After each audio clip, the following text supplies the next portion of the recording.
It has been revealed that the whistleblower for the Republicans, or I should say Donald Trump's election fraud claims, and we're finally able to hear from her now. We keep making that mistake. So I worked a 24-hour shift. I started at 6 a.m. and I got off at 6 p.m. or 6 a.m. The next day.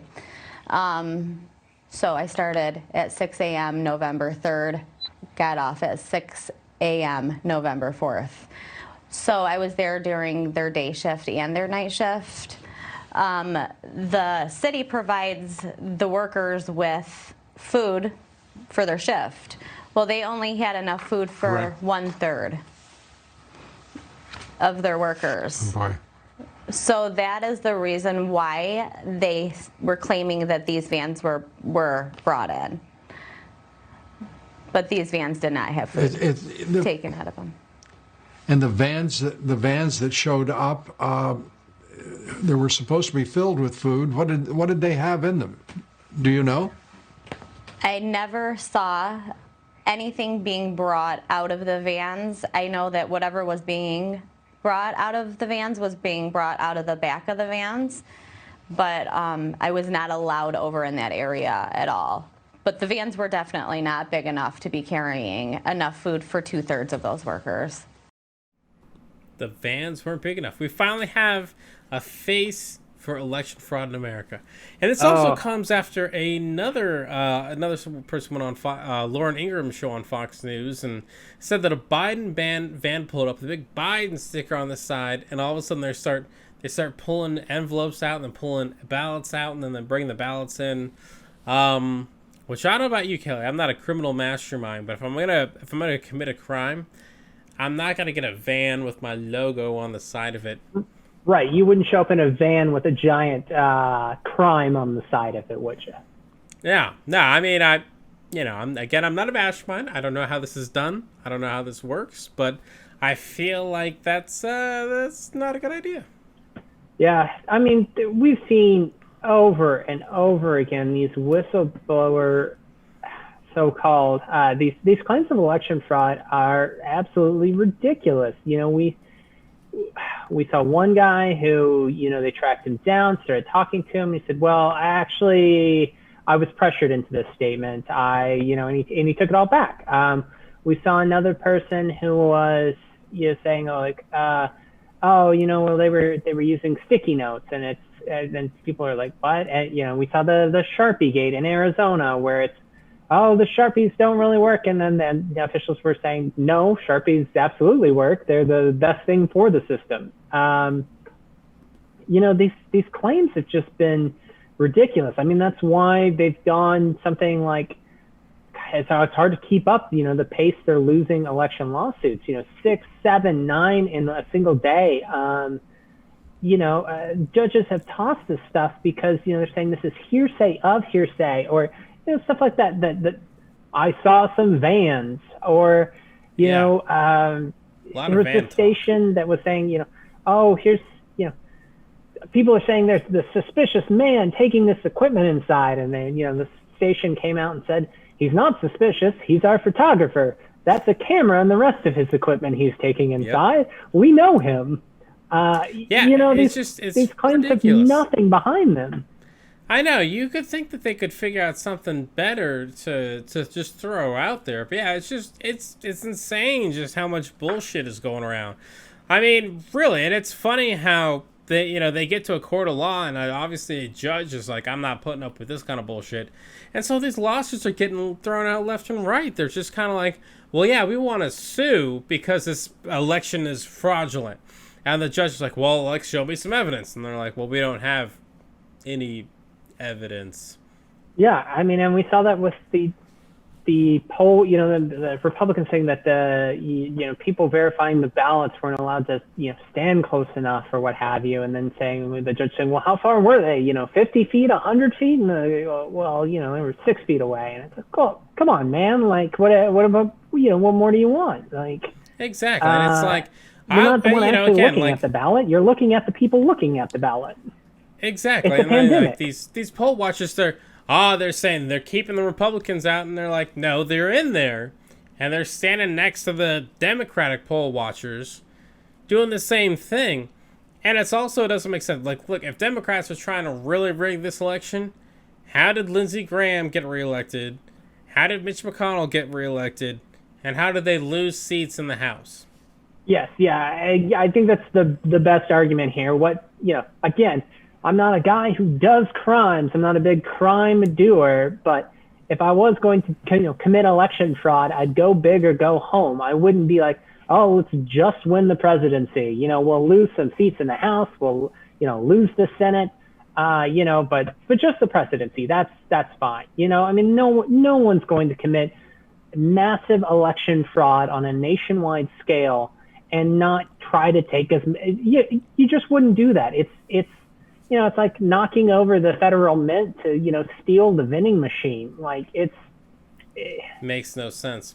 And I was trying to get through to one of my Republican friends because I explained to him that, okay, you might think the media is corrupt, Fox, NBC, CBS, whatever, right? But the thing is, I kept trying to explain to him is that, like, the media is a very vast kind of thing. Like, we worked at an ABC news station together back in the day. And it's one of those things where it's like people don't realize that the media, like, there's people in local markets, local journalists. And so this idea that there's this massive liberal media conspiracy, which is very funny because a lot of these big corporations are owned by people who are not liberals. But it's like the idea that like local reporters are not going to report on election fraud is ridiculous. Yeah. I mean, it's like, we know a lot of reporters, and we were making that little back in the day. It's like, I'm lucky to make like 35, 40 grand maybe. Like, is that enough money to keep your mouth shut about some massive, crazy fraud? I don't think so. Yeah, I mean, treating the media as a monolith has always been, a ridiculous idea. It's like, I mean, everything is full of oversimplifications. That's how the world works. When we say the military, we typically mean, the Army or, the Marines in their ground-based operations. We're not saying, you wouldn't blankly refer to the Coast Guard as, just the military, despite them being a military branch. You wouldn't act like Space Force is the entire military. And that's, those are at least apples to pears. The media, local media to, Fox News or even, NBC, we're talking apples and engine parts. There's just not a vast conspiracy among media people would be, just having worked in it, they don't have that kind of organizational skill. No, I mean, it's just, and trying to get my friend to understand just how much it would take to organize thousands and thousands of journalists to keep this story, keep it being reported, Government conspiracies, at least they're all working for the government, so it kind of makes sense that you would have an overarching authority. But with the media, you have very conservative companies that run very conservative outlets, or very conservative owners of even outlets that people think are very liberal. Whereas in reality they're more just business friendly, so to speak. But there's so many companies across America. Just the idea of a media conspiracy is silly. I mean, it's there's a whole lot more. It would be more realistic. Aliens having landed. Even us hiding Bigfoot, I think, would probably be a little bit more realistic than some kind of election fraud conspiracy. Don't mess on my Bigfoot. Yeah, I mean, at least with Bigfoot, the Bigfoot whistleblowers, have got some kind of photographic evidence. They didn't just see a van and they were like, well, Bigfoot could have been in the van. I don't know. There was a van in the forest. What else would it be doing if it wasn't Bigfoot? Yeah, I mean, there's no other possibility. It's got to be Bigfoot. Yeah. It's got to be I know, Bigfoot. one of my He favorite has to be in conspiracy the theory van. things is like, I saw something that was like, people are like, they faked the moon landing, And so there was like a website or something or some kind of group that decided, all right, let's track all these conspiracy theories. And not to like track them on factual basis, but let's try to figure out from a mathematical perspective, how many people would have to keep their mouth shut for this evidence to never get out. And so with the moon landing, it was like almost 500,000 people. Yeah. And you really think, if you've ever played telephone before, you think that many people keep their mouth shut?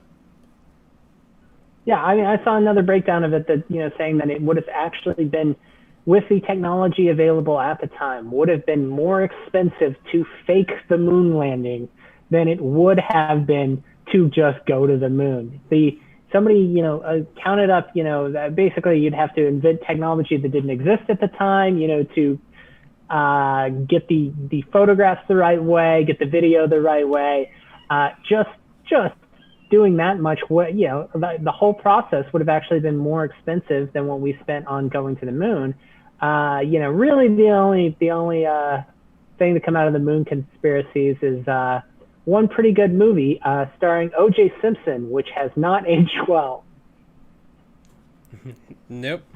And hey, it's like whenever anyone brings up any of these kind of conspiracies with the moon or 9/11, my response is always like, well, hey, I got a bridge in Brooklyn I'd love to sell you. Get you a good deal on it. Yeah. It's like you said, the conspiracies, how many people would it take? It's a lot easier to believe that, maybe OJ was the killer and he was the only one who had to keep quiet about that, than 500,000 people covering up a moon landing. It's just, math, which seems to be a real problem for us right now with these election results. Hey, what's going on, everyone? Thank you so much for watching Citizen Pete. I really appreciate it. If you haven't already, click that little subscribe button, maybe the like button, and hey, maybe just leave a comment. I want to know what you're thinking. What do you think about all the politics and news and all the stuff that's going on in our country?